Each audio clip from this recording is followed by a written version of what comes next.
All right, bam. What up, Yang Gang? We got a special treat for you. We got Ryan Tanaka of YIMBY Arts in LA with us tonight, man, to come talk about the homelessness situation in LA, man. How's it going tonight, Ryan? All right. Yeah, I've been good. How about yourself? Can't complain. It's not snowing in Michigan, brother. We're good. You're in Michigan. Yeah. I know we did this once before. When was that? Like, you joined me. Oh man, sometime during the primary, right? Yeah, over a year ago then. Yeah, and I did meet you in person when you came over to LA. Yeah, at Lauren's place, and yes, that was awesome. But yeah, go ahead and share people what you got a new channel yourself you're doing with Joelle. So go ahead and share that. Yeah, I should because she's the Yang Gang too. You know, you probably know Joelle Tassari. She was a precinct captain in Iowa. You know, she was one of the crew that went up, did the sorority of Yang thing, and like she was really, really involved. And so, but we started working together this past year at I used to be a property manager at actually this apartment complex I'm living at currently. But we started working together. She helped us do a few things, and then that contract ended.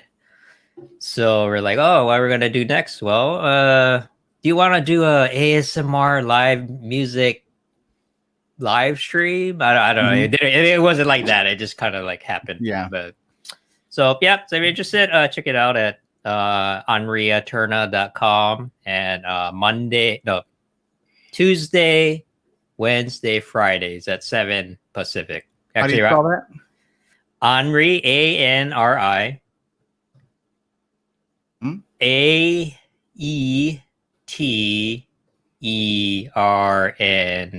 Henri Aturna. Yeah.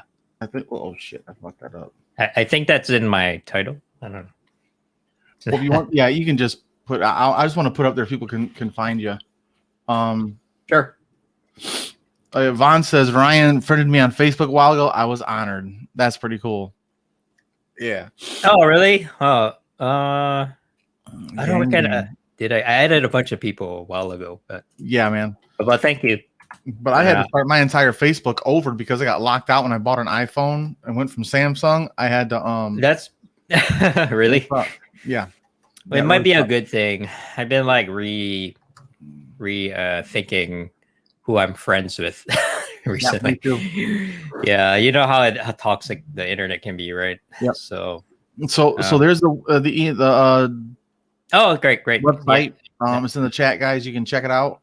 Yeah, so it's a lot of fun. It's music. It's just like, but a lot of it's just hanging out, you know. So it's just like hanging out with the Yang Gang. There's a lot of familiar faces there too.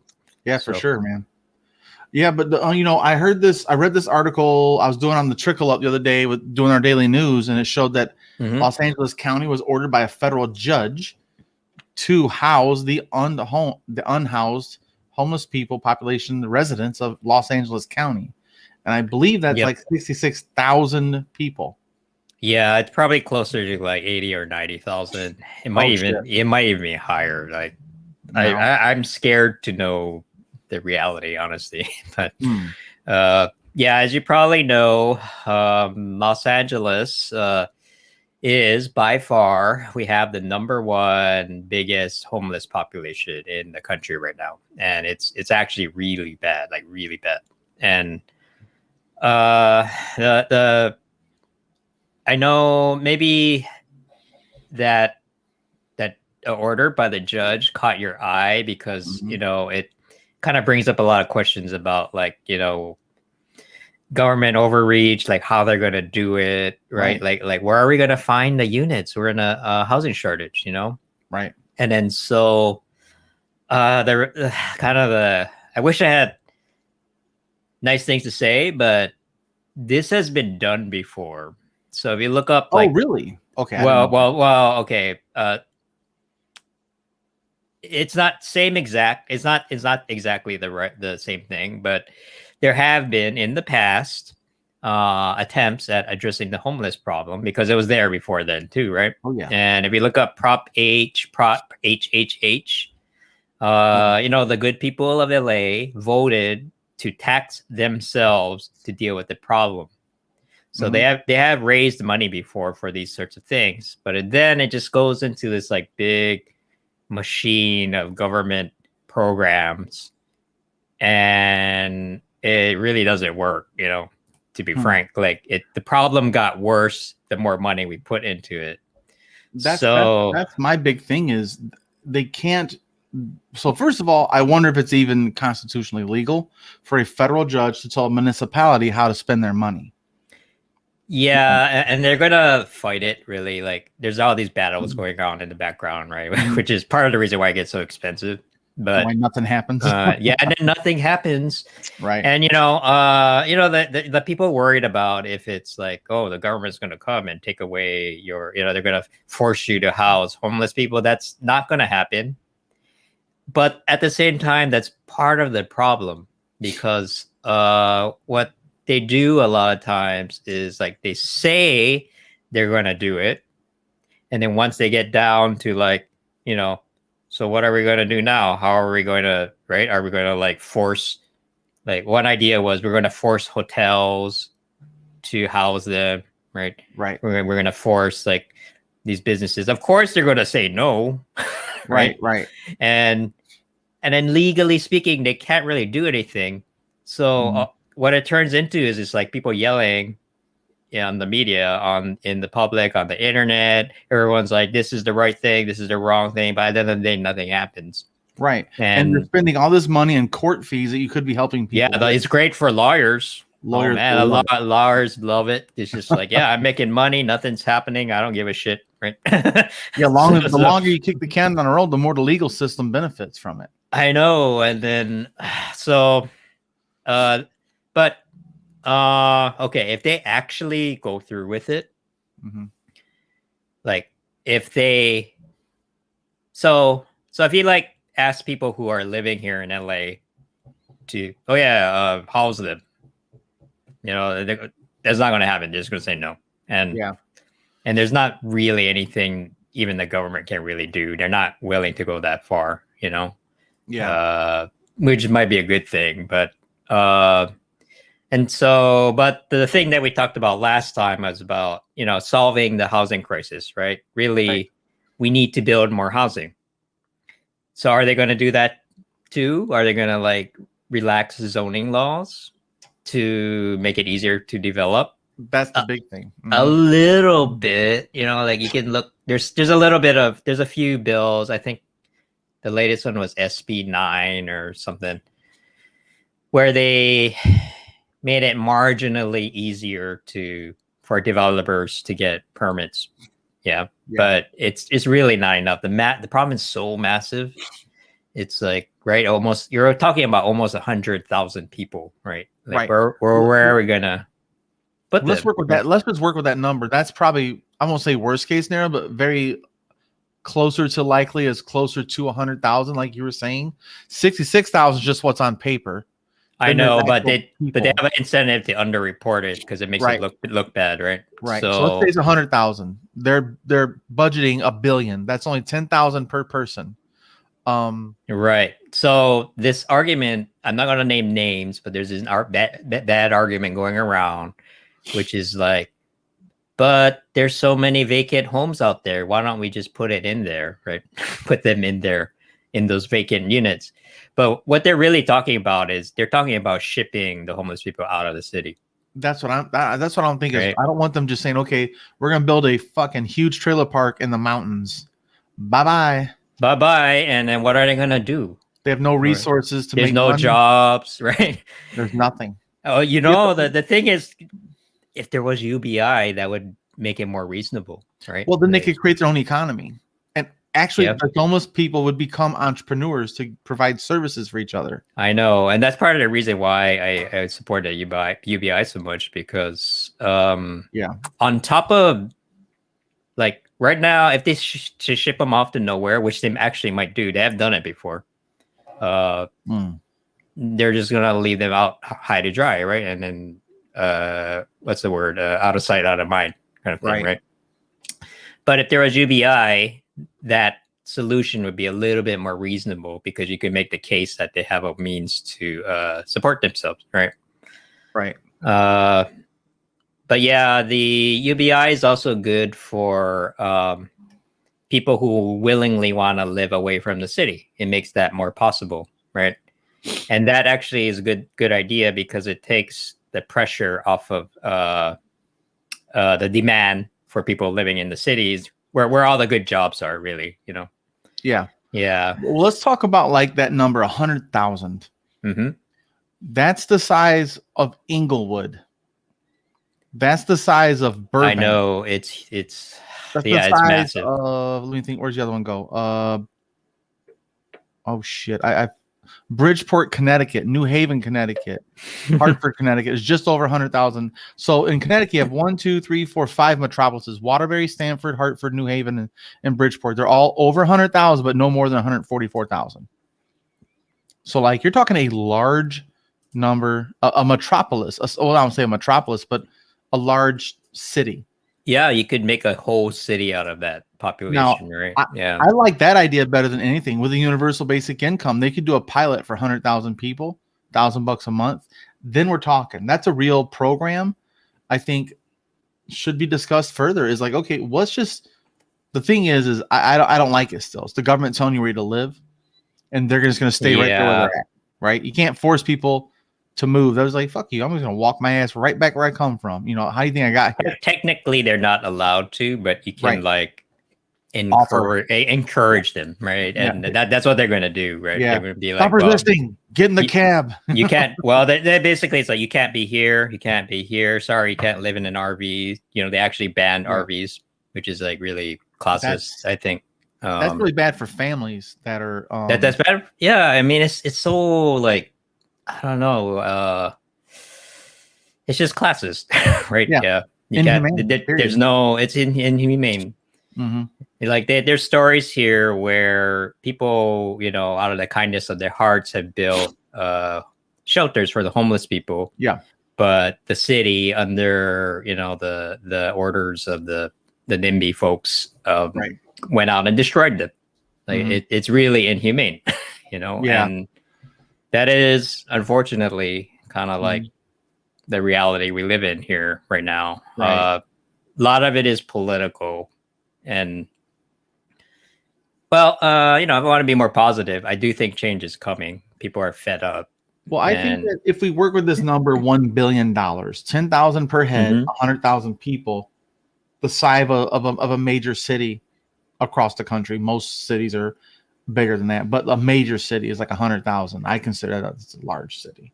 Yeah, they could potentially do a lot of good with it, but like I said, a lot of it goes into kind of the inefficiencies of like how the government works. So, just like that's the problem.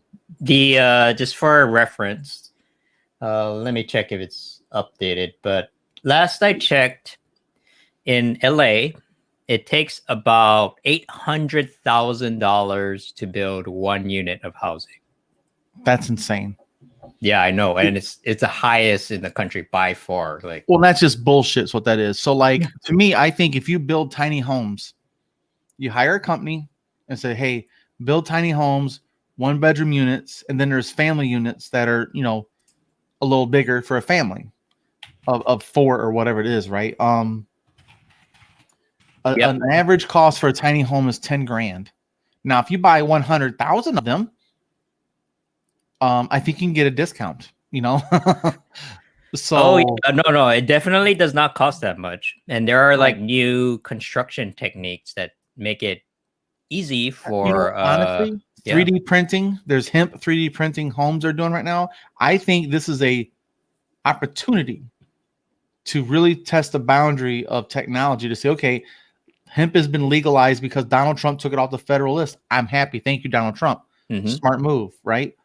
There are 3D printed, 3D printing, modular housing.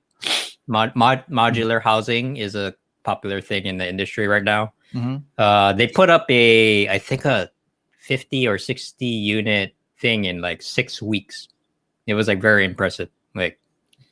Like trailer park, you mean, or no, apartment complex. Oh, okay. They got it up in 6 weeks. I was like, holy crap, that's fast. Yeah, but $800,000 a unit. No. But this is just like a proof of concept kind of thing. But okay. But like, okay, I looked it up. So in LA, it kind of depends when you live, but the average is about 500,000 to 600,000 per unit.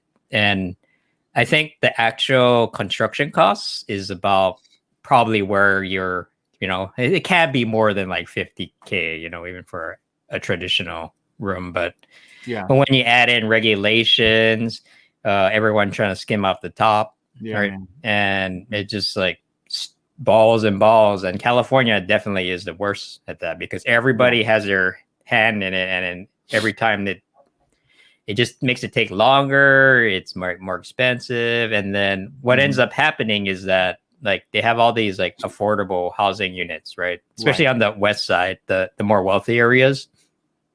They kind of pat themselves on the back for like making like 20 units a year, right? And compared to the thousands of people who need it. Yeah. And so it becomes a lottery, And like if you're like on the streets and you're looking for a place to be housed, you need the help, right? You enroll in the lottery, and then if you win, that's great because you get the Cadillac experience. These units are really nice. Santa Monica, City of Santa Monica, they want to make it seem like, oh yeah, our homeless people, we take care of them, all 5 of them, right? Yeah. Don't look on the streets, where everyone's running me around. Just look at over here. Well, I really do think that this is possible if you get all that BS regulation out of the way. Yeah. Administrative fees is what it comes down to. Is administrative. Everyone wants to make money off this project. I think we need to have like a nonprofit step up and say, you know what? We'll do it for minimal. Like they have been, but you'll be surprised how brutal it is. Like they're really mean, like they like, I don't know if it's like a hazing ritual, but like, they go in and they're like, this is how it works, man, and like, and then all these people doing it out of the kindness of their hearts, right? They do it because they believe they want to, they want to help. And there's a lot of people, even in government, it's not the people in the government that's really like, there's a lot of good people working in the government that I have a lot of respect for, but they're not really being empowered in the way and they need to, and so that's part of the reason why I wanted to support someone like Andrew, because I feel like if he's in power, he will give those people a voice, because I come from a family of government people, and I like to think that at least most of my family, they try to do the right thing, but it's really hard when the administration or just the way things work, the system's working against you, right? Yeah, the machine chews you up. Yeah. Well, we got some questions in the comments here. Sure. Bond says, compare LA to New York. Who has the highest? And of course, LA is the highest. I think New York had like 70,000. In terms of absolute amount, LA is definitely the highest, but per capita, I do think San Francisco is the highest right now. San Francisco is off the charts too. Yeah. Yeah, San Francisco is the worst. It is really bad. I used to work up there, and I don't think I'm going to go back there anytime soon. Well, Barrett here says, would put money into an escrow account work better? Probably, like, because the thing is, the money that is raised, like this has happened. Like we raise money, Prop HHH. Angelinos were like, man, homelessness is bad. We'll take the hit, we'll raise taxes on ourselves to do something about it. And they messed it up real bad. It got worse. It got worse, and that's a really depressing feeling, because I know some of my friends work in the some of those homelessness nonprofits, and it's just like, how does it feel? Like you're trying so hard, and they do a good job for what they have, what they're given with, but it's depressing, right? You're trying so hard, and every year it just gets worse and worse, and you don't feel like, Well, Vaughn says Andrew is thinking about taking over unoccupied hotels to house the homeless. Does Ryan think they can do it? Now, taking over means you have to purchase it for market value. Yeah, it's actually not a bad deal for a lot of the hotel owners. So It's great for the hotel owners because they're empty. yeah, they're like, okay, so I'm going to get money from the government to do The this. problem is the government's got to give X amount of the market value of all the other good ones. Like what? Yeah, There's a reason they're failing. So it's not a good investment as far as I'm concerned. It's a band-aid, right? At best, and like there's no way this is sustainable, right? Like you can't have the government paying hotels for their clients, because then that creates weird incentives, right? Like right. I like the idea of autonomy. Like you get to own something. To give you because if you build a housing complex, guess what? They can kick your ass out. Fuck that shit. I think it should be rezoned to be. These are their homes, individual homes that they can. Like I think mobile homes is even a good idea, and then rezone it where they don't have to pay property taxes. These people have no income. No. The solution is zoning, right? And we've talked about this before. Like if you really want to fix this, you rezone, which is what most countries do when it's like, hey, we need more housing. Oh, let's allocate more housing, more land to housing. That just makes sense, right? Yep. But that's the very thing we're not doing right now, and a lot of it is because of the NIMBYs, who NIMBY stand for not in my backyard. Yeah. So it's those like basically people who are sitting on multi-million-dollar properties, and they don't want those people moving into their neighborhood. So they So we got a question here about that exactly from Barrett. How do we get wealthier areas to buy into housing too? A proposal to convert some of Will Rogers beach parking to tiny homes is being strongly opposed by owners, thinking it will hurt their property value. I know. I've been fighting that for years, man. And it's just like, I wish I had the answer. If you please, if you know the answer, let me know. Yeah. But the reality is that they're going to fight tooth and nail because they think that it's bringing down their housing value, even though it really isn't. Like, well, here's the thing, though. Let's be real, though. If you're homeless, you can't afford to live in these expensive neighborhoods anyway. Yeah, but the response is not rational, I would say. It's based purely on fear, because if you build an apartment complex next to your single family home, your home value is going to go up. It's not going to go down, because that brings in more money, that brings in more people. They should use that taxpayer money. You can like revitalize your neighborhood, but it's just like this knee-jerk like reaction against other people, right? Like people with less money than you, really. Well, here's a possible solution to kind of make everyone happy and keep these people that need the help access to the resources they need to succeed, right? You can't move them so far out they can't find a job. There's no jobs. So I think a way of doing it is combining an idea of Bernie and Andrew. Okay. Provide a basic housing, which is an income for them because it's not money they're spending, and do it like a city job guarantee for infrastructure.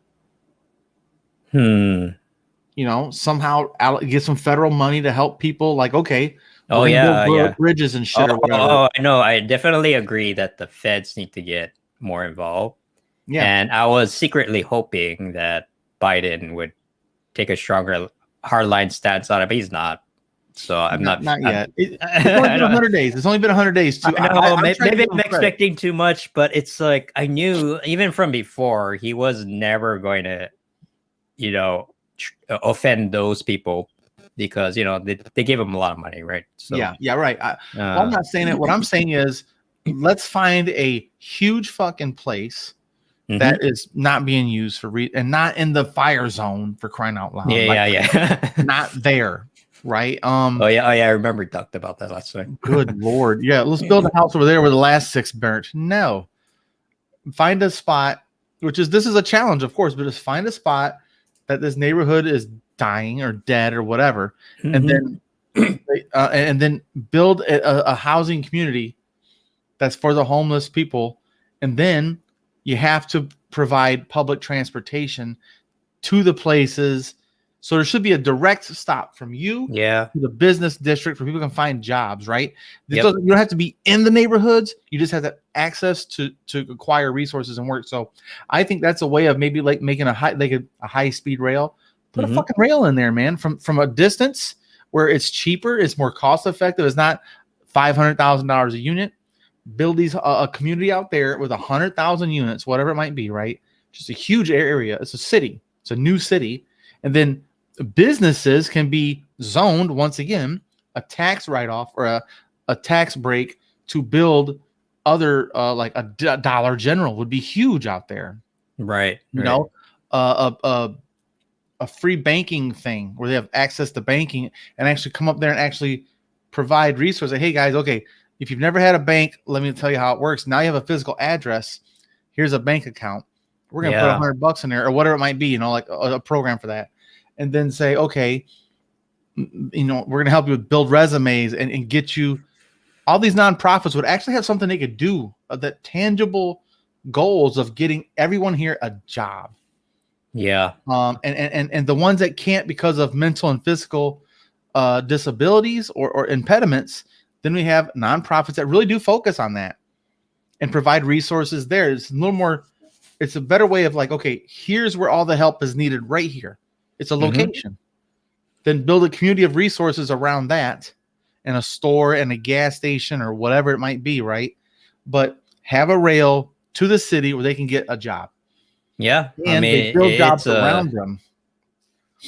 It's a beautiful idea for sure, you know, and like I think it's the most cost-effective idea. It is. It's interesting because $1 billion is a lot of money. You know, when you have a lot of people, when you have a lot of homeless people like living in the same vicinity, the interesting thing is that all those things you describe often naturally, like they kind of create their own community, right, in their way. Right. And then when you have your own community, you need certain things, and those certain things are the things that you just mentioned, right? And I feel like, okay, if the government can come in and just give them a little bit of help, again, this is like UBI in a way, right? Yep. And yeah, but the problem is that they're going to say no to that too. And well, some will. Some will. If the problem is the location.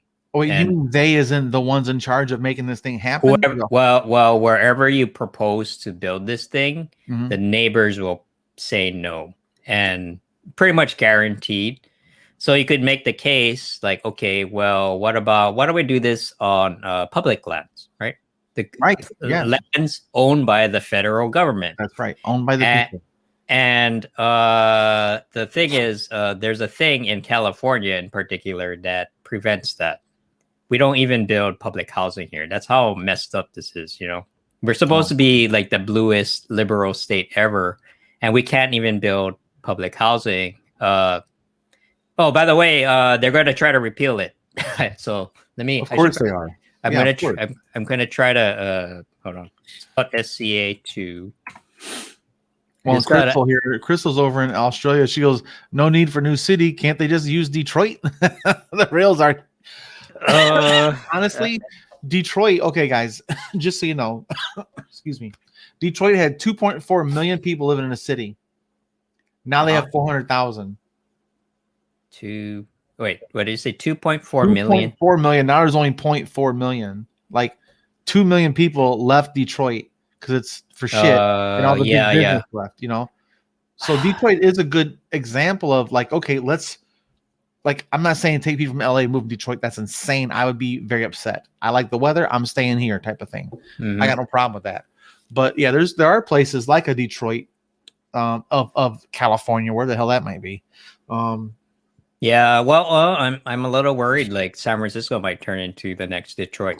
I've been like saying that because like everybody's like, well, we talked about it, right? Like people go to SF for the tech jobs, and then that drove up housing prices because they didn't build any housing. You know, every time they're like, "Hey, we got people coming in, we got to build more housing," they're like, "No," and of course rents goes up. and then supply and demand. Supply and demand. That's what we don't believe in here in California, apparently. And you know, I'm not like this libertarian, like hardcore conservative free market guy. Like, I'm just saying, when you don't have enough housing for existing people, prices are going to go up, you know, and everybody, you know, it's not a political, it's not a left or right thing. And so yeah, there's like so in the link I just put, they're trying to repeal a thing called Article 34, which basically takes away the federal government's power to use their own land. So they have to get permission from the neighbors first before they can build something like public housing. And so we're doing it wrong from all angles. Yeah. So like Scott Wiener, the Wiener guy, he is a very, very well-known housing figure. Like he's our it's a wiener. Yeah. His actual campaign thing is actually a wiener. He's a hot dog. And it but he's our pro housing champion up in Sacramento. Like he's worth noting because he's very, very like he's probably like the top star in this state, I think. But it's interesting because I feel like here, Senator Ben Allen is a well-known progressive. So he's you know, he has a lot of ties with like the Bernie folks and people on the far left. And normally the two of them, they don't get along, you know. They're united. Yeah, for this particular thing, we're united. So I'm actually kind of excited about this one because it's a kind of like, you know how like the Yang Gang and the Bernie Bros, you know, they get But this is like one example where we can actually work together on something I feel like should be common sense, you know. Well, and if they can repeal that zoning restriction where you don't have public domain, if you will. Yeah, we're not gonna go. The government's not gonna go and take over private land because they don't want to do that either. And it's not cost effective. You spend all the money on fucking real estate alone, and then lawsuits. You know, it just makes it leave a bad taste in your own mouth. But using land, your own land, for what you think should be right. I think that's a good thing. And so I think I've been thinking about this for the past 2 days while I've been, you know, schedules out. I'm like, let me think about it. So when I drive, I think about stuff and I write it down on my notepad. And I thought, what if you had a satellite community that has a dedicated rail just for them? It's free. You can go from here to wherever it is that people are most likely to get jobs, whatever this industry is, wherever it is, or have a couple stops, right? And they get a pass, just a pass. Here's a free pass, guys. Go find employment, be fruitful and multiply, whatever, you know, like maybe not multiply, but yeah, let's not bring more into this predicament of homelessness. But people have, if we have like I said, $1 billion a lot, it's not going to fix it all in one swoop, but I think $1 billion is a damn good start to say, okay, this year by October, we're going to build these units in an area, and then our project is then the next step is, until then we have to provide resources to them directly, food delivery, whatever it might be, and provide electricity, Wi-Fi, whatever it is. But the infrastructure is coming next. The next $1 billion in our next fiscal year is then going to be $1 billion to set up a rail system and resources to manage it and you know, the programs. It's the infrastructure that's going to be more expensive long term. The cheap part's building housing. It is actually fairly cheap, you know, like it's we're used to overpaying. I think that's what's hard to wrap your head around, you know, like the houses around here going for $1 million, $2 million.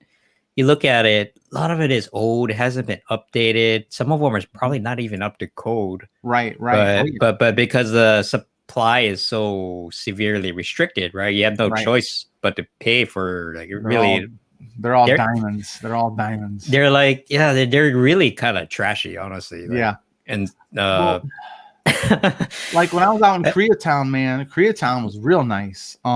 Yeah, this is one of the. I actually live in Koreatown now. Okay. It's one of the few places that actually develop housing, and so. Yeah, because when I came to LA, I stayed at Ryan Otagawa's house for that week. Oh yeah, I know him.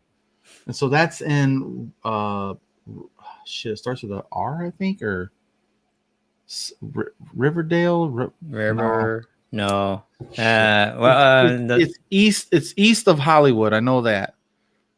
Northeast. Okay. I know what you're talking about, though. Yeah. But yeah, so general area. Really, really nice. We went to. I got to get my first Korean barbecue. Super happy about that. That was cool. Good. Yeah, that's good stuff. We did that car wash thing outside. There's Ryan Rosemead. There we go. Oh, he's right here. There he is. Cool. Hey, Ryan. Yep. Yeah, Crystal says I would actually build the infrastructure first. The problem is the judge says you have to house these people by October. So yeah, that's prefabricated houses is the quickest way to go because they're already making them. Yeah, but it's political because it's theater. It's some theater involved, of course. Yeah. See what a lot of politicians do, and sometimes they get in trouble for this, is like they are actually in cahoots with the traditional real estate developers. Mm-hmm. And so you have all these young, I actually used to work for one. He's actually Yang Yang. I met him at a Yang event. That's cool. Yes, but I don't know, Andre Bueno. I don't know if you met him, but I don't know. He is literally the youngest real estate developer in LA right now, I think. Oh wow. He's like 32, shit. And then this is a world where they're like, people in their 50s are like, oh, I'm such a young, sprightly.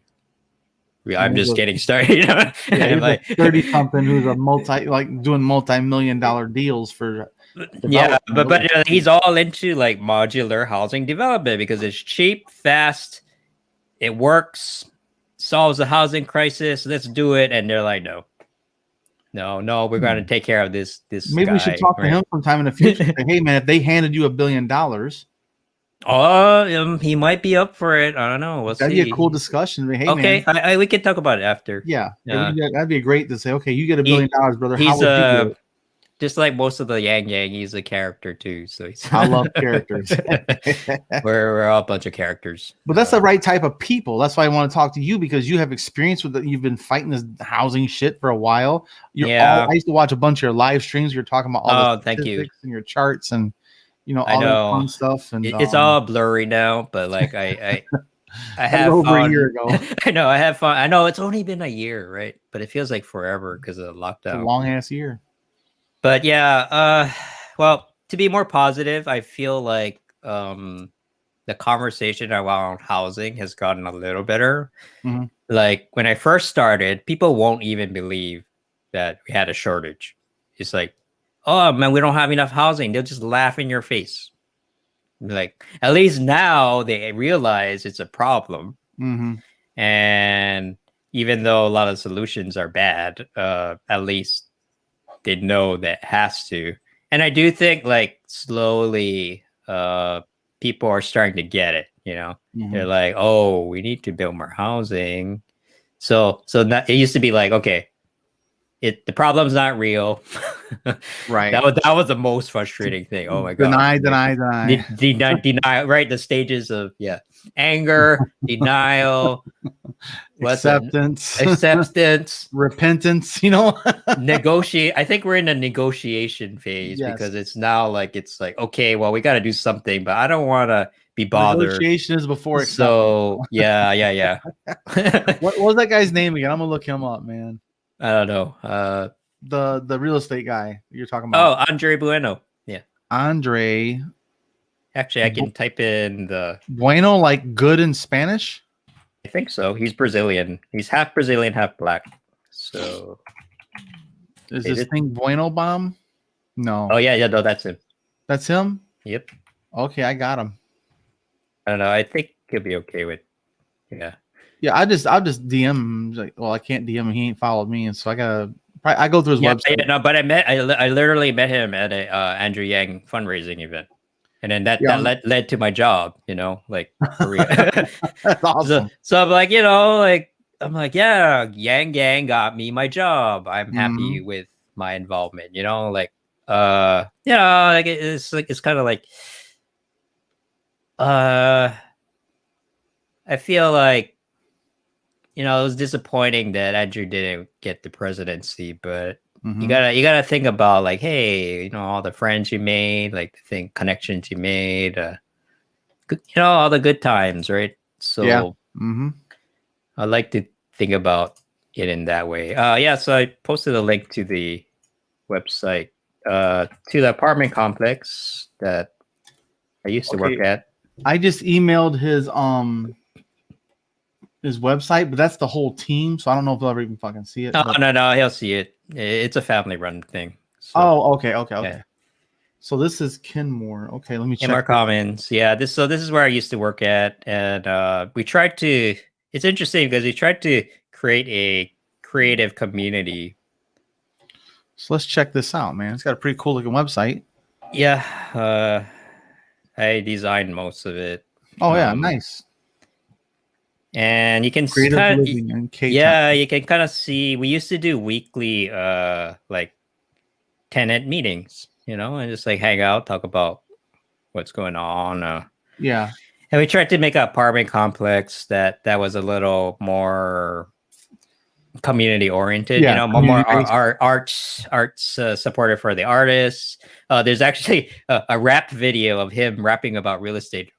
Is that here? You see it? You see it? Is that here? Yeah, that's it.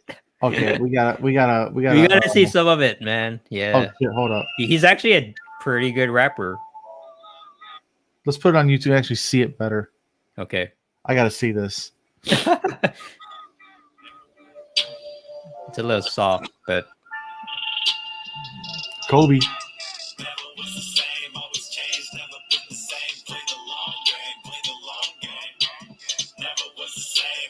That's him. Yeah. That's him. We can check him. Dude, that's wild. It is wild, yeah. And you know what? When I first, so how it happened was like I met him at one of the Andrew Yang. I think Evelyn was there too. Hey, there's Joelle. There she is. What up, Joelle? There she is. Yeah, she knows all about the rap video. But and Vaughn says, "I am proud and happy." That's right, baby. But I met him, and they were like talking about housing, and I think we're on the same side as far as like. Yeah, Odegawa's got a question for you. Oh yeah. Let me finish real quick. But yeah. So we at first he was like, "Hey, do you want to work for me as a property manager?" He didn't say that, right? It was like, "Hey, I wrote a rap song, and could you like check it over for me?" Yeah, that was my first interaction. It was through music. And then after a while, you realize we kind of got along, and then that led to my job. So it's like you never know, right? You never know. Like, dude, the diversity of this movement is nothing but opportunities for people that are looking for an opportunity. It can present itself. Yeah, and I wasn't even expecting it. I was just like, yeah, let's talk about music, And yeah, right. But I love the Yang Gang because they're so open to that. They're open to these like unusual or out of the box ways of like, a different approach, man. Different approach. Oh yeah. Okay. So Ryan's question about UBI in LA. I have heard of it. I think it's a landmark. It's more of a victory for the Yang Yang and like Andrew, I think, because I do hang out with a lot of government people here. A lot of my good friends actually work for the government and city, and like I said, they're good people. They try to do the best, but like I said, they're like bogged down by the machine. But a lot of them secretly admire what Andrew has done, and so when I saw the announcement, it's weird because it's just like they took the word straight out of his mouth. They even said no strings attached, folks. Like, where did you get that line from? Right? Not. Yeah. Right. The DNC does not say stuff like that, right?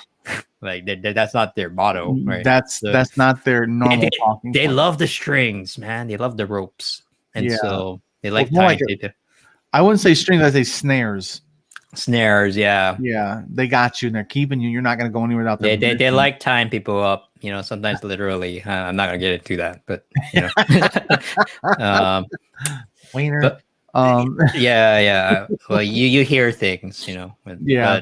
but I think if we could get someone like him, give him an opportunity to say, hey, man, let's say you get the budget, you're in charge, you're the young and upcoming developer that's forward thinking. What do you think about this idea? Could you do it for $1 billion? What could you make happen for 100,000 people? Yeah, I think that would be an interesting question. Yeah, to ask him. But so hopefully he replies. Yeah, so but the UBI, as you know, is a pilot program, right? It's only going to go to was it 1,000, 2,000 people, something like that? I don't even think it's 1,000, but it's only going until December. This year. So you gotta keep it in mind. It's not gonna change everything overnight, and this is really more them trying to stay relevant, right? But it's a sign. It's a sign that the Yang Gang is actually doing really well. Because it's a sign that if you want to stay relevant, you got to adopt Andrew's policies, right? And they don't like that, right? You know that they fought that real hard, right? Yes, they did. Yeah, I'm talking to the people who know that very well, but no kidding. But there's a sign that the tides are changing, and I feel like I tell this to the Yang Gang people all the time, but like you guys should be proud of what you accomplished. Like we've come so far, and people up there are taking us seriously now, and especially if he wins. The mayor race. It's gonna change everything. I'll be there. I'm going in June. You're gonna go? Oh, yeah, I'm going. I took a week off of work. My boss gave me the week off. I'm going. It's probably worth it. Yeah, probably worth it, man. I'm vaccinated. I'm gonna go. I don't blame you. Yeah. Oh man, maybe I should go. I can't not go, dude. Yeah, too proud, right? Yeah. Oh, I would feel like the kid that didn't get picked for fucking kickball or some shit, like I gotta be there, man. Like I want to live stream again. I want to see people in person again, dude. Like, so I went to LA. It was at December of 2019, and I got to do more travel in 2020 in January, and then February was I had to go to Iowa to be a precinct captain in Iowa, and that's the last time I traveled. That's it. No, it was nice seeing you in person for sure. It's so different, It was so cool. Yeah. No, that's one thing I miss doing, man. Like it's just like, but yeah, like going back to the apartment thing, like we had all these plans of making a creative community, and then the pandemic hit right after I got hired, and it really messed up everything, man. All our plans. We had plans of like, making a music studio as an amenities room, and like, we're gonna have like live stream thing. I converted. Maybe you can see a little bit, but you can convert in my room into a. Oh, you got the green screen backdrop. Yeah. This is what we do with Joel. Yeah, it's a little bit of a mess, but you can kind of see like all your lights on the other side. Yeah, see all that stuff. Yeah, dude. And I have my keyboard and my music. That's legit setup. My setup is just a desk with a webcam and a couple box lights. Yeah, well, we're doing a lot of crazy stuff. So that's pretty cool, though, man. But I love the idea of a community units of a recording studio and a fucking podcast thing, like that'd be a great fuck a laundromat, like oh yeah a community laundromat. Screw that, we want a place to make music and record videos. That's a really cool idea. Yeah, well, I mean things, it's been a rough year this year, to be honest, like for business, because on one, the pandemic, right, and you literally can't do anything in music now. Right, like you can't have concerts. Well, you can, but it's you gotta go to Texas. I know, that's why everyone's leaving. Sometimes I think about that, but yeah. So, but I think things will get better. But this year in particular has been pretty rough because it's just like I think we're not the only ones, but a lot of people had plans of what they wanted to do with various different things, and all of that's just gone, right? And all we can do is wait, right? All we can do is wait until things open up. And the other part is like because of the pandemic, it's been accelerating the trend of people leaving. So a lot of the tenants who moved in, a lot of them just like kind of disappeared after a few months because, there's no incentive. I mean, because a lot of them realize like, wow, why am I paying so much to be here if I'm working remotely? Or especially like when Twitter went remote and said you don't ever have to come back in person, right? And a lot of people aren't, and or they realize like. Mm-hmm. I came here to LA to like enjoy the city, and now I can't. So why am I here? Question mark, right? Why am I paying $4,500 for a 2 And then when you're locked up in your room all day, you have lots of time to think about that, right? Oh boy, some serious contemplation. I'm surprised drones didn't get sold more because people could just like actually go and like at least explore the city, like with a drone around their neighborhood or something. To be something fun to do. That's just something I thought I would do. Maybe stuck in an apartment complex and just fly a drone down and see what everybody's up to or whatever. Who knows? Man? I don't know. They probably have some law against it. That's true because you got to get like qualified. I think. Yeah, California loves their regulations. So Ariel just took some kind of class for that to be a drone pilot. I believe he said. So wait, can you get certified? In that? I believe so. Wow, really? It's gotten that far. Like a pilot's license, like to say drone pilot for professional. Probably because if you're in a city, you're dealing with power lines and that makes sense actually. Yeah. So like, okay, you want to use a drone for filming or whatever, but you need a. We're in the yellow next week, opening in June 1st. Where are you at, S. Barrett? Where are you? Yeah, well, where are you at? Ariel said, yeah, it's part 107. That's what it's called. Okay. Oh, okay. Interesting.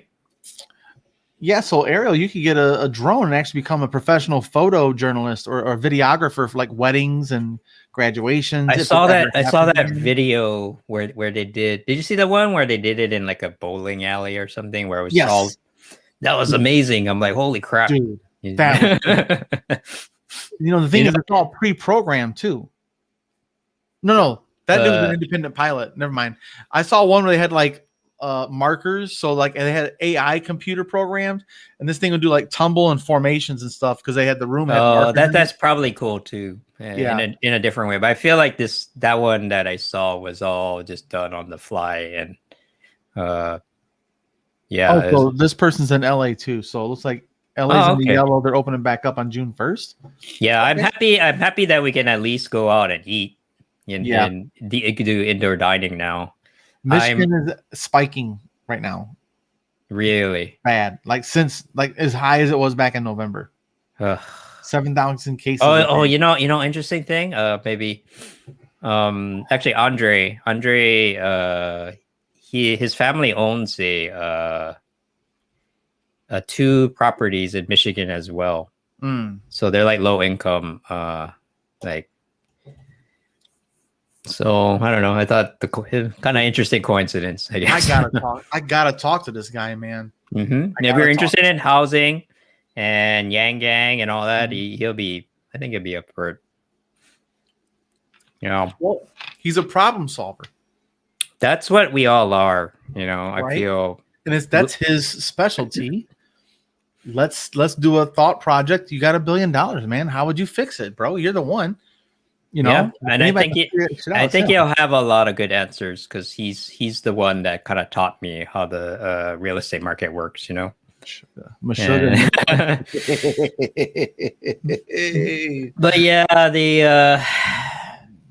what I realize, and this is very unfortunate, but California politics do not maybe like politics in general. They don't really like people who solve problems. They don't like change.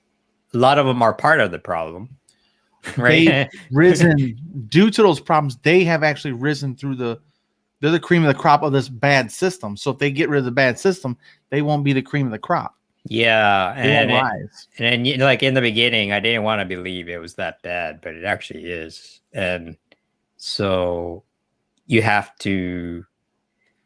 I don't know. You just kind of have to just realize that that you know, they have their vested interest in it, right? And they're not going to let it go. So we have to do our best to fight it, really. Yeah. You know, there's no compromise there. I tried so hard looking for like these compromise solutions, but you can't compromise if they don't want to. Right? Yeah, and they're in power. They're in power. Of power. So again, I think it comes from public pressure.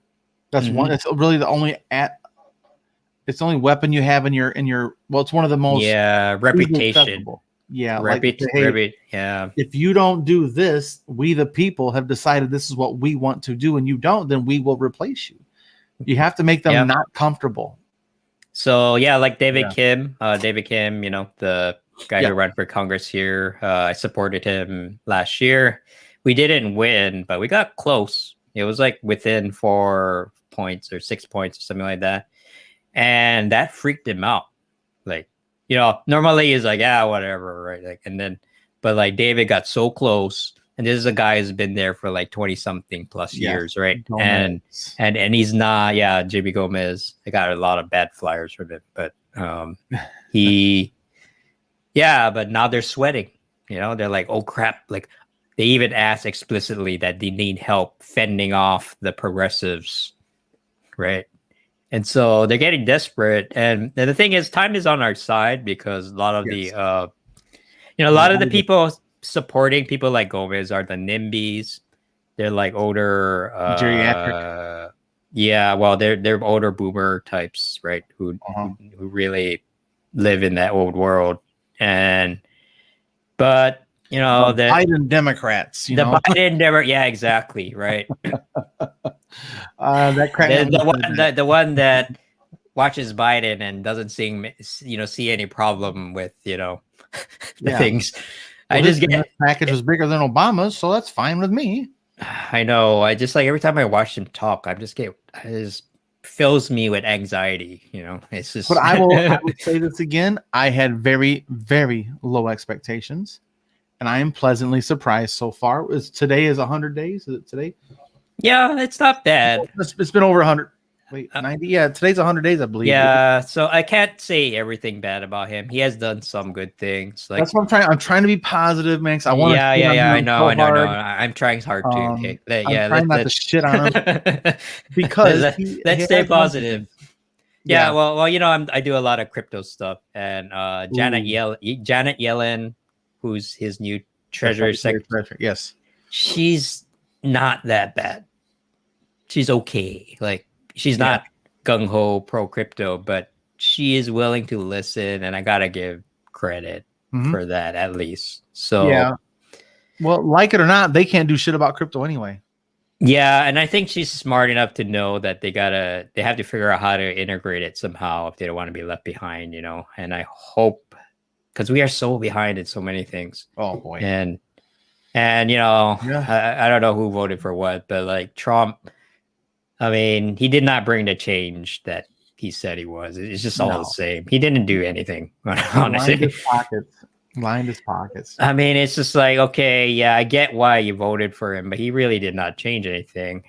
Biden is changing a few things, but it's too little too late, It's a return to normalcy, a.k.a. turn the clock back to 2012. Yeah, but that 2012 wasn't that great, man. No, that's all we need right now. I mean, I'll give him credit. He has stepped up and said we're going to take people out of Afghanistan. If he does that, I will sing I'll sing his praises. Okay. If we get everyone out of Afghanistan, I'll sing his praises because that means he's stepping up against the industrial complex, the military industrial complex. Yeah. So that gives me good hope because the CIA is planning for being gone because they've been told. You know what I mean? So, oh, really? I didn't know that. Huh. Yeah, they're making preparations to leave, take all their people out of that country. That means they've been told, man. That means something. They're not wasting their time. They're trying to be ready. But I just hope there's some kind of a I don't like conspiracies, but like a false flag event. Oh, they blew up a bus. We got to stay in. Sorry guys, I got allergies on my noses. Oh man.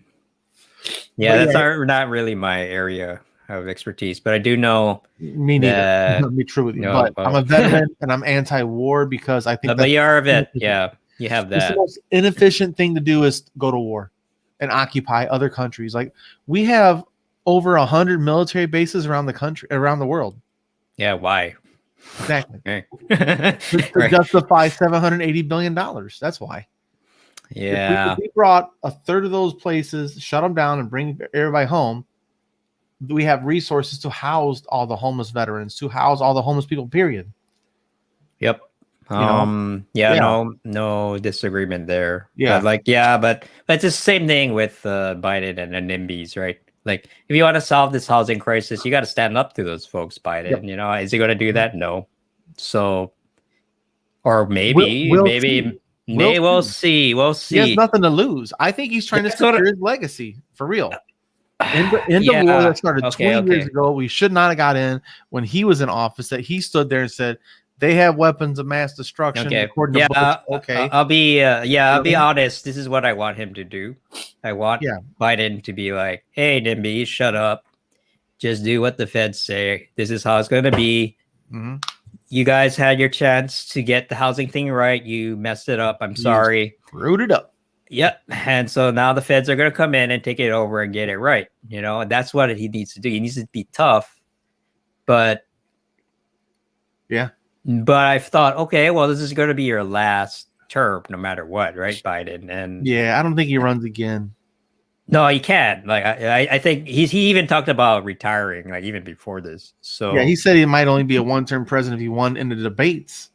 Yeah, so I thought, okay, well, you have nothing to lose. Just do it, man. Like, who cares what they think, right? I really think, dude, again, we got to put in perspective. He's been in there for 100 days.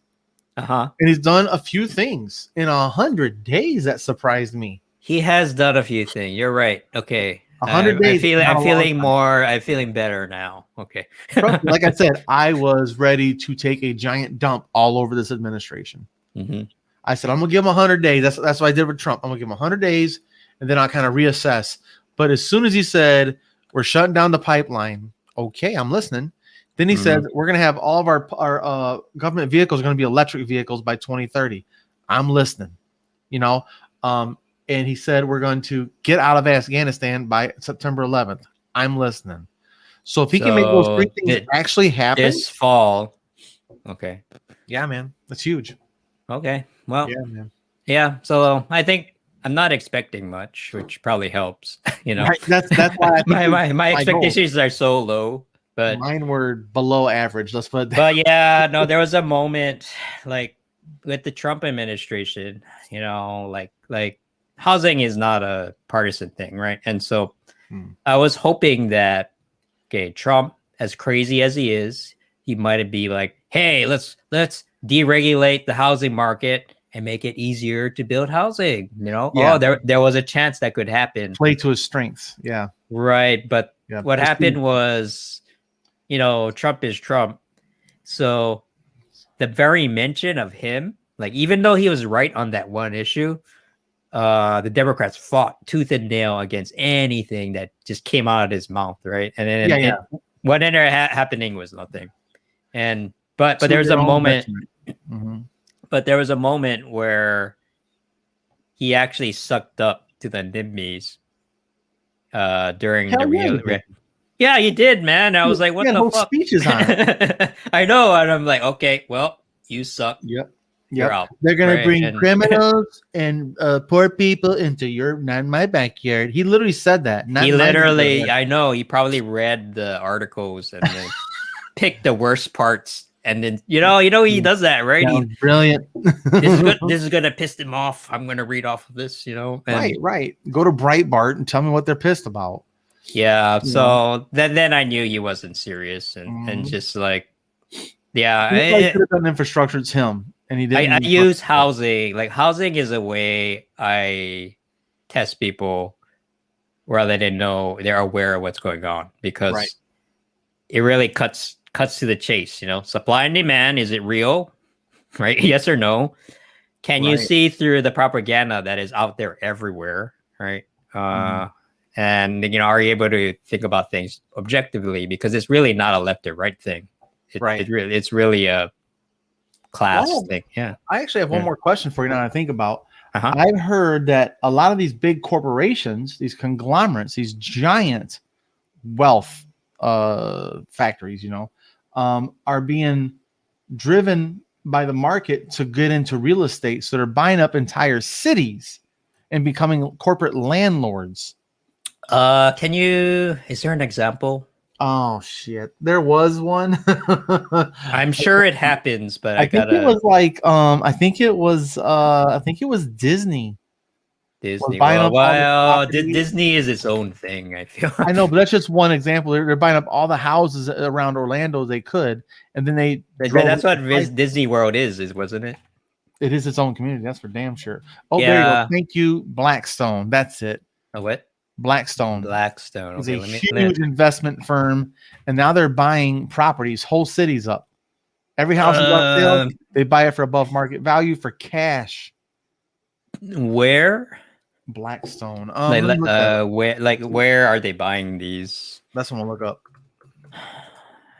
Actually, I think I remember someone talking about this. I just wanna. I don't know. Actually, honestly, I don't know if I have an opinion on it, but I just didn't know if you've heard about it. The Blackstone program. I have heard of it somewhere. I think that's part of the whole. What's that little dork's name that's married to his daughter? The little dork. Oh, man, what is his name? Shit. You know what? It's damn. Real estate. Oh yeah. No, the little weasel that was it was Trump's right-hand man. He was married, dating his daughter.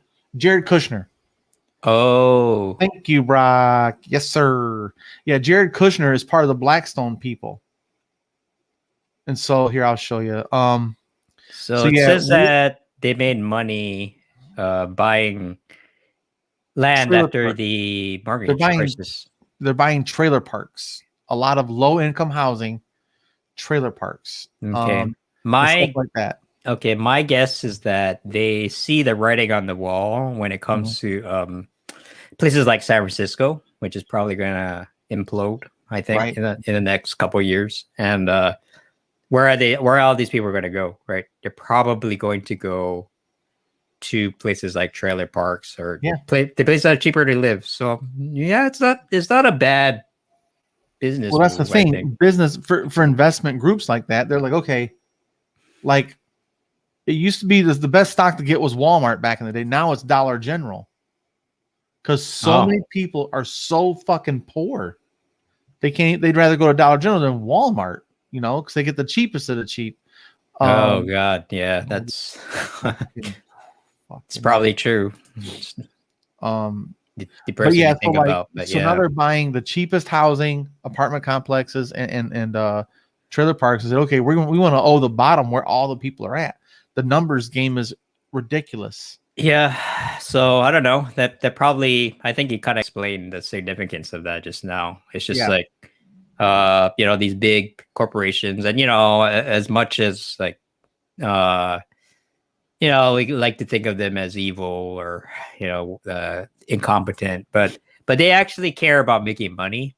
Yeah, they care about money. If you just think about it, if you just own all the expensive everything out. Yep. Yeah, they own all the expensive shit. Now they want to own all the cheap shit too to make money off the broke people. Pretty much, they don't care, right? They just want to make money. If you just think of them in that way. Yeah, this is the biggest point. They are creating a bubble, that's for sure.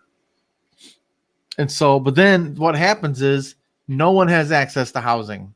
Yeah. So I've been making videos about this recently, but I do think 1 in 10. We're in a housing bubble, and it is going to crash soon. Because I talk about it a lot in context of crypto. Because the question is, when that happens, is probably a when, not if. Of course, it's a win. This definitely right. It's never going to happen at some point because it's way overinflated. It's very, very obvious when you just look at the products themselves. We had a house here that was, say, like $175,000.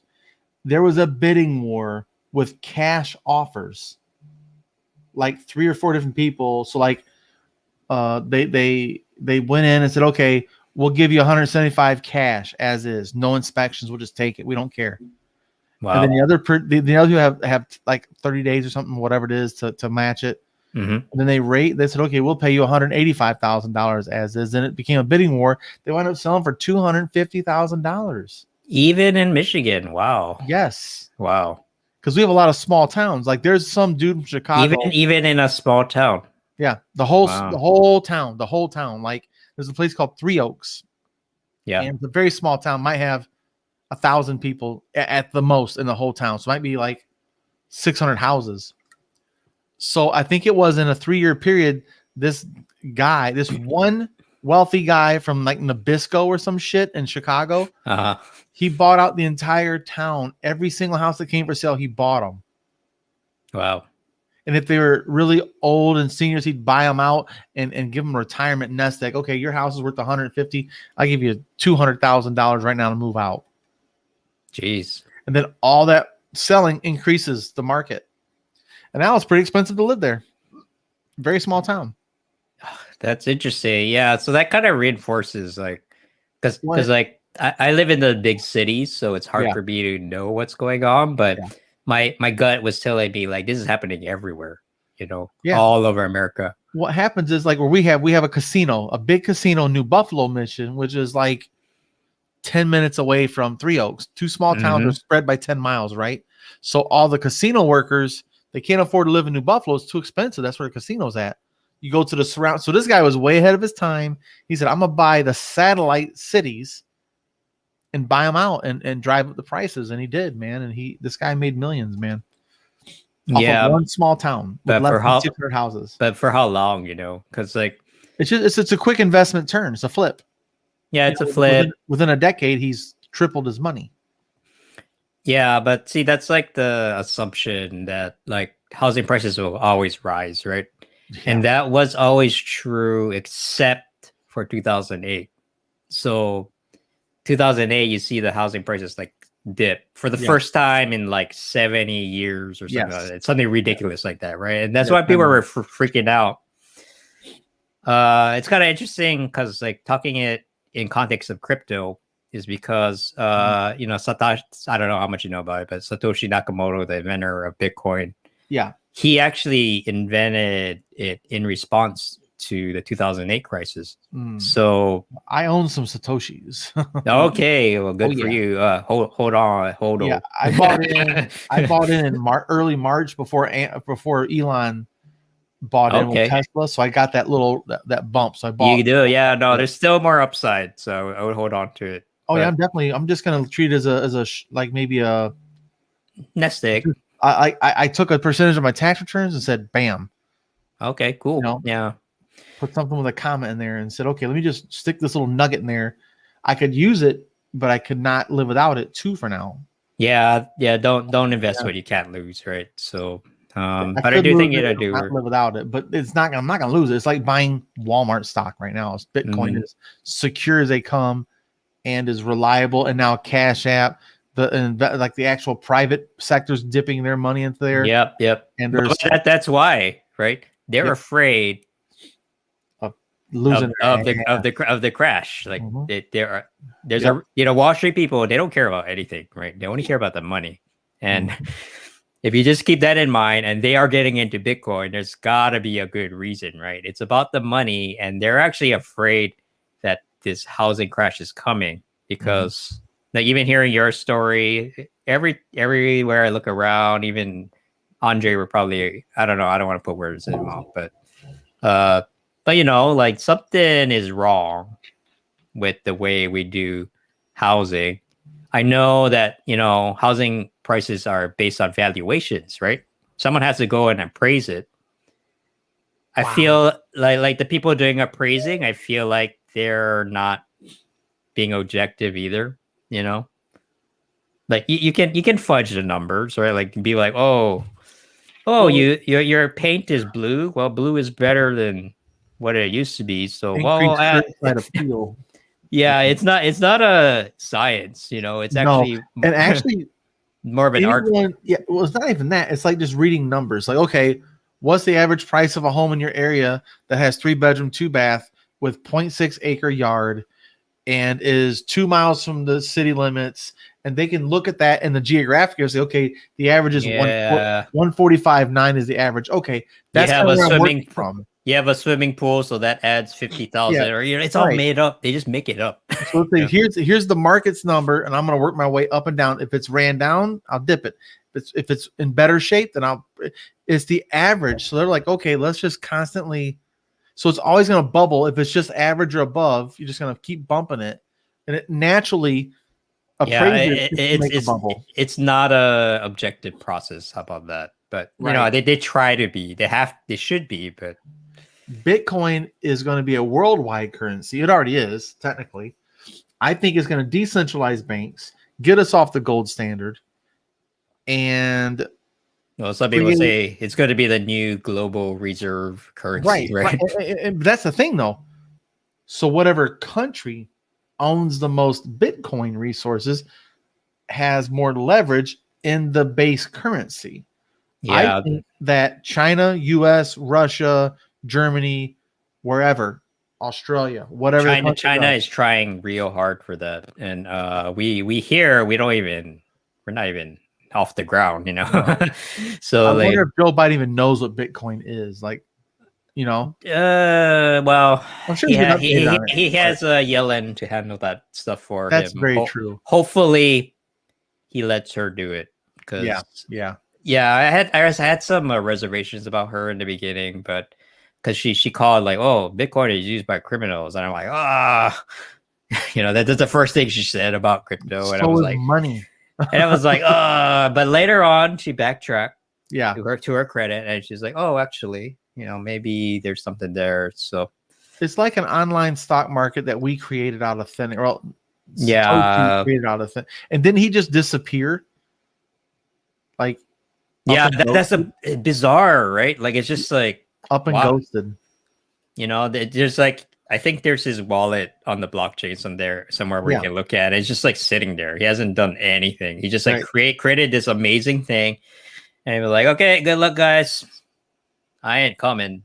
I think it's yours. I think in 5 years the last coin's going to be distributed, like in 2020. No, is it 2030? No, it's a long time from now. Actually. Is it longer? Yeah, it's like 2100 or you know like. Like, well, I'll be dead before then. Yeah. Oh well, and the thing is about it is the increased demand is the less supply increases value. You know, because but it's minted at a fixed rate. So, but I do think there's a specific date where it's like okay, there's a date and a number. Yeah, and it's like okay, number. this is when the last coin is minted, and then all the value is just going to go up because now it's limited. But I do think it's a long time from now. So, I haven't looked into it. I've heard somebody mention it. I was like, we're not quite there yet. Yeah. But yeah, man, I'm into the crypto world, man, and I'm really going to. A lot of Yang are actually. Yeah, because we're tech. But my thing is Elon Musk is going on Saturday Night Live next week. Oh yeah, to talk about Dogecoin. That's amazing. So I'm gonna take some money and buy me some Doge just in case. I'm a big fan of Doge, actually. Well, the thing is, it has no real proprietary value outside of its own self, but people use it. That's the main thing. But that's the thing. We can decide it's legit. Yeah, it's like really up to the people, right? What they do. Right, it's like saying I think emeralds are more worth. They're more valuable than diamonds now. Mm-hmm. We could do that if our money says so. That is so. Yeah. If we say it's more valuable, we hold on to it. We don't sell our emeralds no more. We'll sell diamonds. Mm-hmm. It's just like a stock. If you start selling stock, the stock price goes down. GameStop. Right. If people hold on to it, then it drives the price that's another thing. Yeah, man, I love it. A lot of Yang people were involved with that too. Oh, man. I decided not to. I'm sympathetic, but I'm not. It's too crazy for me. So for Google, the reward will continue to half every 4 years. Oh yeah. 2,140. 2140. So, okay. So if you're waiting for that day, well, you're gonna have to live past 140 at the minimum.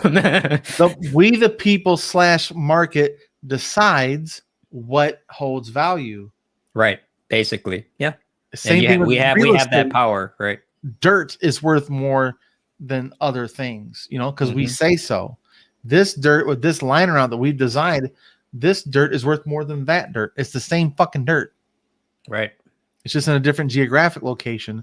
Or we could say no matter where this thing is, dirt is not dirt, but this asset, it can be found in Afghanistan on a mountaintop. If you find it, it's worth something. Like if you find a diamond mine in Afghanistan, guess what? That place is fucking rich. And don't worry, we're coming for you. You know, like the whole world's gonna blow your ass to high heaven over that stuff, you know? So the market is regulated by the government right now because of the gold standard and all that kind of stuff. But right. As soon as we figure out, like, we're the ants, they're the grasshoppers, you know, we decide what is valuable. Right. More of us than them. Money talks. They have more money, but we can, their money isn't really valuable if we all decide it's not valuable. Right. Like if every single person decided, fuck that, I'm not putting my money in a bank ever again, I'm going to Bitcoin. They could. It's possible. That could. Over. Them fuckers are poor, dude. They're poor today. If every single person in the United States took their money out of their checking account, savings account, and put it in Bitcoin fucking today, they are poor tomorrow. Yeah. All they have is physical assets of their properties, not in their accounts. It's over. We're done. First of all, our government's done.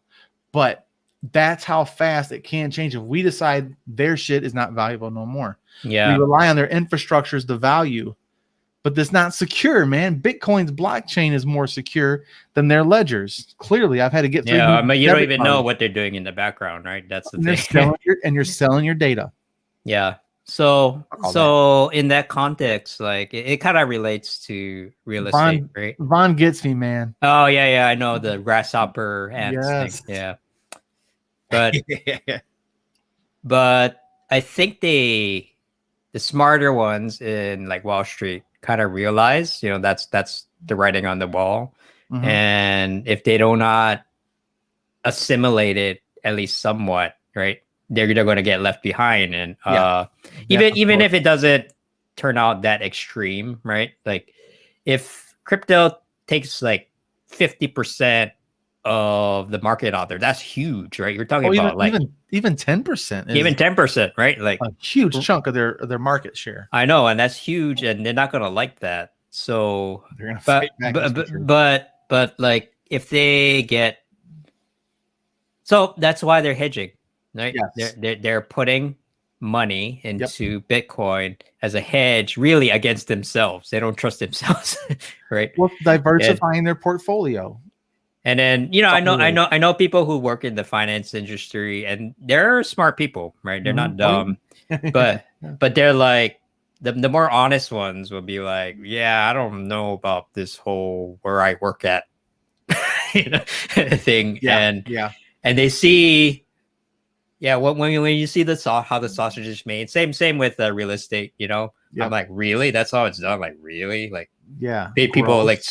People spend their life savings on this piece of crap. Like, really? Like, charge poor people for being poor and overdrafting by a cent and charge them $39.99. Yeah, it's not even poor people. They scam rich people too, you know? Yeah, but they'll waive rich people's fees for being big. Depends on who you. Yeah, but I talked to a guy named, you know who Nell is. Nell, he worked for a bank, and they're like, yeah, if you're a big person and you're like, I had to make this huge deal. The money wasn't there, but it's coming. I'm going to shift it over from here to here. Oh, we'll waive those penalty fees, but they'll keep taking them for your ass all day.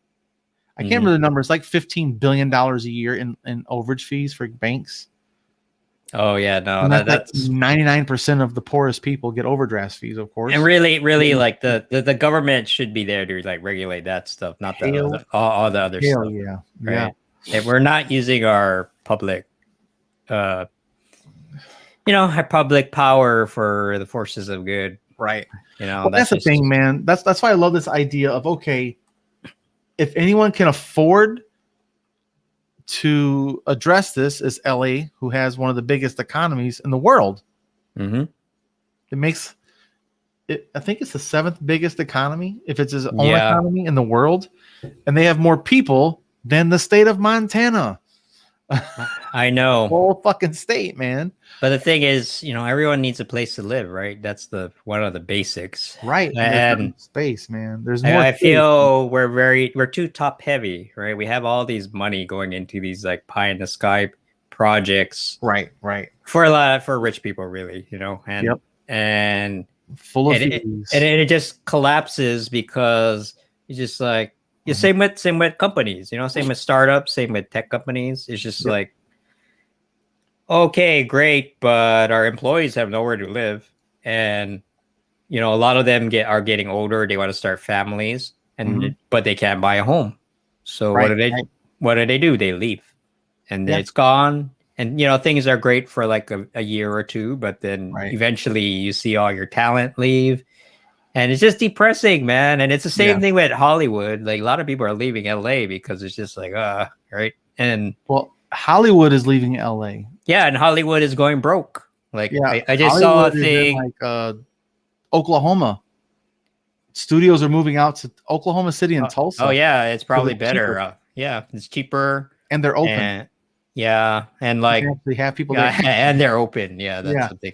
So I just saw like Oscars viewership is down 50% this year. Give a fuck about the Oscars. Right. And I don't know anyone over or under like 30, 35. I don't even probably like I'm almost 40. Well, I'm 40 and I don't care. Right. But I'm maybe I'm a little weird, but I'm 45 and I don't give two flying shits about the Oscars. Never have. Okay. Maybe you and I, we've never cared, but I feel like anyone under 30, that's a safe one. Like really they don't care, right? They give a shit about YouTube awards at 30. Right. And they're just like they care about their TikTok, their Twitch, their YouTube celebs, right? Like that's the world. The Kardashian metric. Ugh. Yeah, the smarter ones are getting in on that, but but the Oscars is just like this old like relic of the past, right? A lot of people feel. All of them. So it's a waste of time. Yeah, I don't know. So we'll see.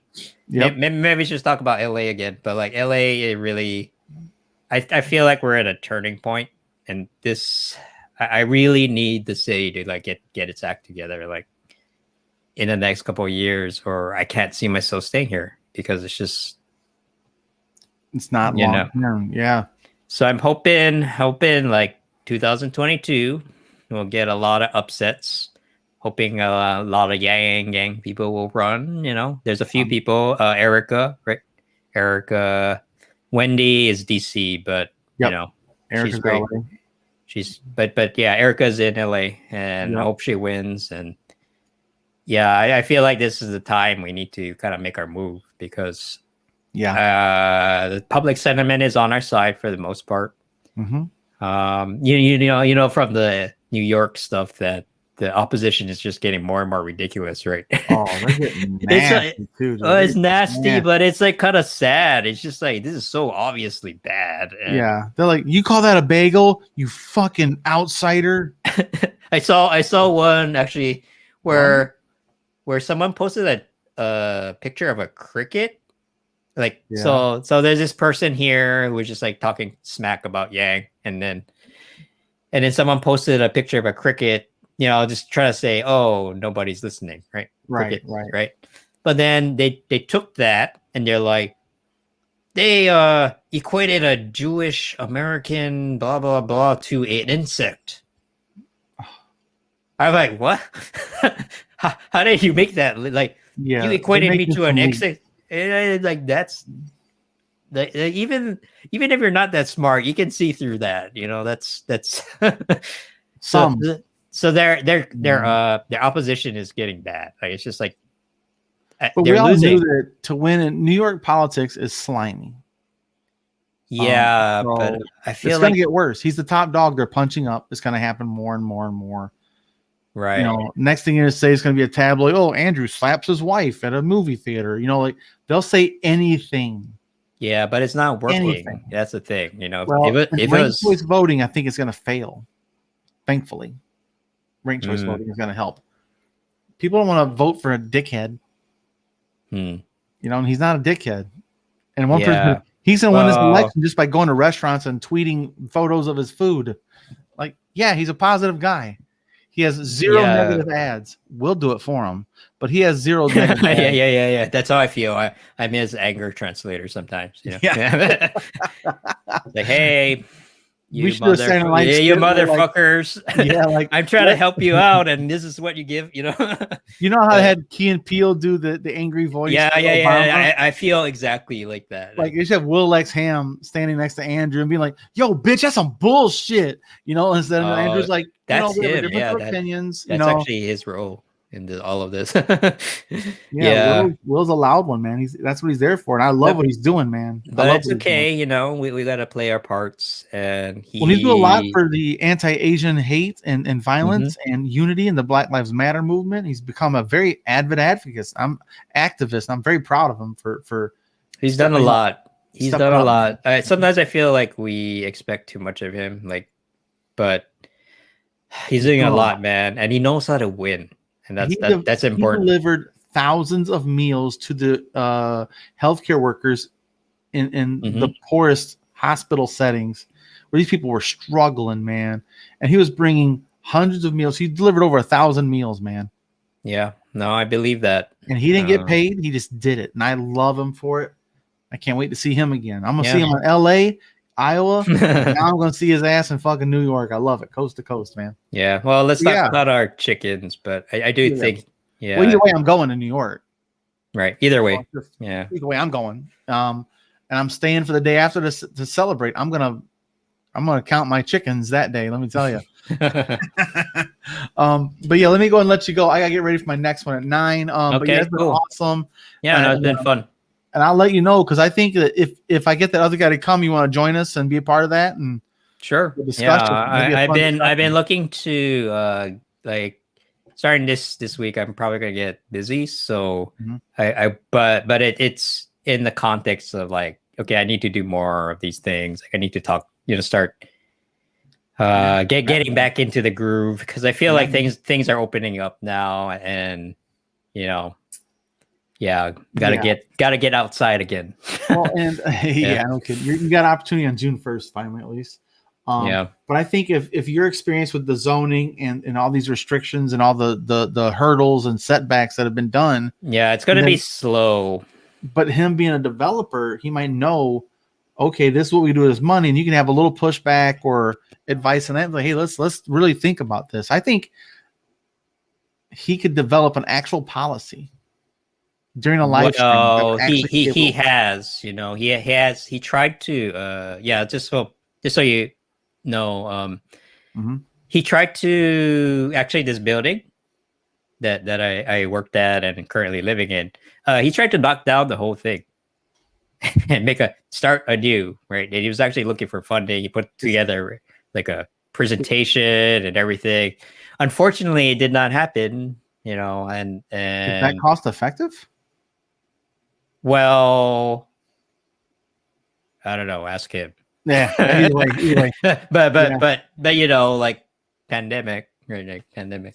Yeah, man. Well, nothing works during a pandemic. That's sure. But yeah, guys, I appreciate your time, Ryan, for sure. And I'll let you know. It was fun. We'll stay in touch. We'll do it again, man. And again, what's your hold on? I got so Andrea Turner, please. That's my main thing. Joelle will appreciate it too. She's on a live stream right now. So again, guys, check out more of their stuff. They're playing music and ASMR. Would you guys have a normal routine? Yeah. So Tuesday, actually, we're streaming right after this. Tuesday, Wednesday, Friday at 7 Pacific. Okay. Yep. Cool. All right, man, guys, go check them out, man. I appreciate your time once again, Ryan. Okay, great. Yep. All right, guys. See you soon. Take care, and I'll see you.